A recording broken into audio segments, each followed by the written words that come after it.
Dani, voilà, on profite de son savoir-faire ce matin. Et aujourd'hui, un sujet très intéressant. Je vais lui laisser le soin, par contre, de vous le présenter elle-même. Parce que, rassurez-vous, je vais être comme vous. Je vais écouter vraiment.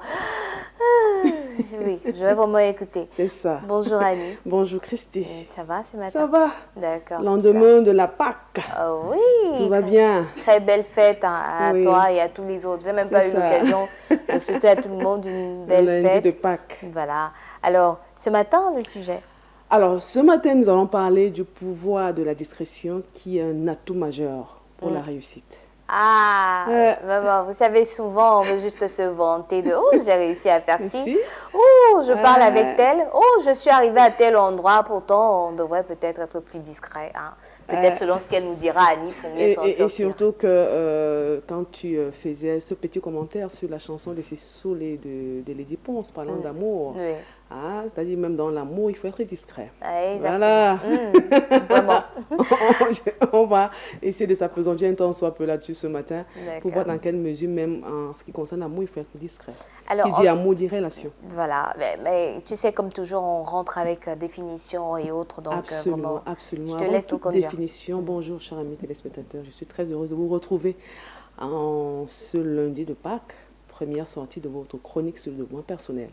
Alors, la discrétion, c'est, pour faire simple, chers amis téléspectateurs, c'est cette capacité à savoir garder des choses et savoir quand le dire ou bien quand la dire, la chose, ou bien aussi à qui même dire la chose.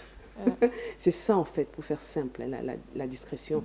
Et étant donné que nous sommes sur cette chronique qui porte sur le développement personnel, je suis là ce matin pour vous encourager à pouvoir développer la discrétion.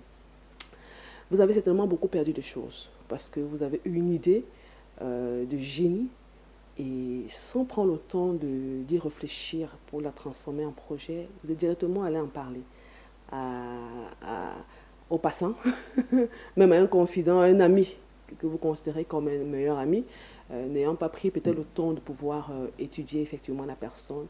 Et cet ami a fait comme les Hébreux disent, taper d'eau. C'est-à-dire à chipper votre idée et à aller développer. Vous n'avez eu que vos yeux pour pleurer.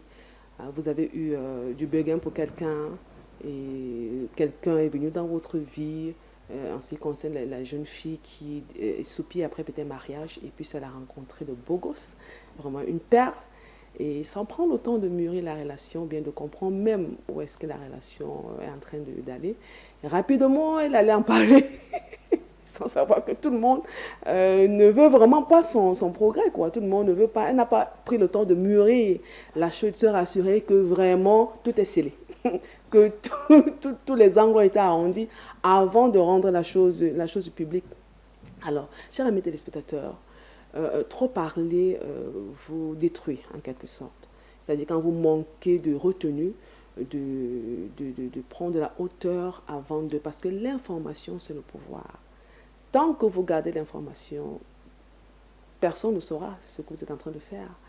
Raison pour laquelle, bien qu'il faille savoir développer des relations, voire des relations saines, il faut avoir de la retenue et savoir comment dire, garder son jardin secret concernant tous les aspects, que ce soit votre vie personnelle, professionnelle, tout ce que vous entreprenez.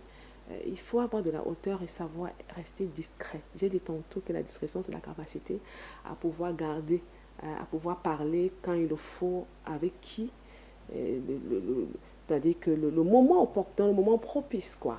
Alors, qu'est-ce qu'il faut donc faire? Comment donc s'y prendre, chers amis téléspectateurs? Peut-être vous avez cette propension à être rapidement expressif. Dès que vous avez une idée, dès que vous avez reçu l'information, il faut absolument que j'en parle à X et à Y. Ce n'est pas mauvais, mais vraiment prenez toujours le temps de pouvoir réfléchir avant de. La gestion des émotions entre aussi, hein, c'est-à-dire que le temps viendra, je parlerai ici de la règle des 72 heures. Une façon de dire qu'il faut vraiment avoir de la retenue, dire non, vraiment, je prends le temps de réfléchir, de penser avant de. Autre chose, il faudra savoir développer l'écoute. Vous savez, quand vous êtes en train d'échanger avec des personnes, votre interlocuteur peut vous poser des questions. Prenez le temps d'écouter. Pourquoi écouter vraiment? Pour lire l'intention de l'interlocuteur. Est-ce que l'interlocuteur pose la question avec des motivations pures ou bien avec juste des motivations pour glaner les informations vous concernant et aller vous détruire? C'est la question que vous devez vous poser. Travailler l'écoute. La question qui m'a été posée, l'intention, c'est quoi? Et comme tout est esprit, dans tous les cas, vous saurez à l'intérieur de vous. Si vous-même, vous écoutez vous-même, vous saurez que cette question, c'est vraiment, n'est pas anodine. Et ça vous donnera vraiment de prendre les mesures qui vont avec pour savoir quel type de réponse donner. Donc, donner des réponses actives. Quand on vous pose les questions, parfois, là, va vite. Donc, prenez le temps vraiment de travailler cela, à développer, comment dire, cette capacité à maîtriser vos émotions et écouter pour lire entre les lignes l'intention de votre interlocuteur. Et autre chose, vraiment travailler à développer la confidence. Vous savez, dans notre travail à Impactitude, le domaine de l'accompagnement holistique que nous faisons, il y a une règle d'or que nous présentons toujours aux personnes que nous accompagnons. On leur dit souvent, on peut tout oublier, mais il y a une chose qu'on ne peut jamais oublier, c'est la confidentialité. Et la question que nous posons souvent quand c'est un accompagnement en B2B, on leur dit, c'est quoi vous allez nous dire là? Est-ce que vous avez en parlé à quelqu'un d'autre? La personne nous pose souvent la question de savoir pourquoi. Nous de dire à la personne que parce que si vous entendez ça à l'extérieur, sachez que ça ne vient pas de nous. Donc, il y a la confidentialité. Savoir garder des confidences vous concernant. Et parfois, étant donné que la discrétion implique aussi d'autres personnes, il y a des personnes qui viendront se confier à vous, donc développer la confidentialité. Donc, travailler à être des personnes confidentes, garder des choses pour vous concernant ou bien concernant d'autres personnes. Et pourquoi est-ce qu'il faut développer vraiment la discrétion, qui est un pouvoir? Le pouvoir de la discrétion, un atout majeur pour réussir. Et ça va imposer le respect. D'accord? On ne sera pas, c'est vrai, vous serez quelqu'un de sociable, quelqu'un de social même, mais on ne saura pas ce qui concerne votre vie privée. Pourquoi? Parce que tant que vous n'avez pas mûri la chose, tant que vous n'avez pas bien construit, on ne saura pas. Parce que dès que vous lâchez, sachez que préparez-vous, c'est à la guerre comme à la guerre. C'est-à-dire que toute personne ne veut pas toujours de votre bien. Donc, travaillez à développer cette maîtrise de soi, à être des personnes confidentes, des personnes confiantes, parce que ça impose le respect, parce que votre attitude vraiment va donner aux autres. Vraiment, si on confie des choses à Christy, vous n'allez pas entendre ça dehors, parce qu'elle-même, elle s'est gardée et vous avez seulement, vous voyez les résultats seulement de ce qu'elle entreprend, voilà, parce qu'elle a su donner l'information à temps. Donc, chers amis téléspectateurs, ce matin, ce début de semaine, je te titille, je te booste à pouvoir travailler, à savoir être discret. Et comme j'ai dit en amont pendant la définition, c'est cette capacité à pouvoir garder les choses, savoir quand dire ces choses, à qui les dire et comment même les dire. D'accord? Et travailler à développer cette écoute active et à gérer vos émotions pour prendre le temps de pouvoir réfléchir avant de sortir, avant de donner une information quelconque. Et vous verrez, hein, vous allez davantage garder même en énergie. Vous n'aurez plus à dépenser cette énergie parce que vous avez peut-être donné l'information très tôt.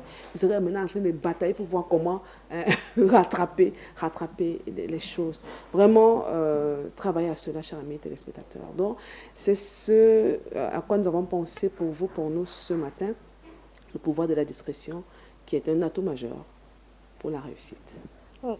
Merci beaucoup. On va dire que le pouvoir de la discrétion, c'est assez important. Donc, la discrétion est un pouvoir majeur pour pouvoir réussir. Voilà, donc c'est la phrase qu'il faut sûrement garder en ce début de semaine. Pour tous, hein, pas que pour les femmes, j'ai envie de dire même pour les hommes aussi. Il y en a beaucoup qui, justement, très souvent veulent se vanter de ci ou de ça. Donc, faisons tous attention.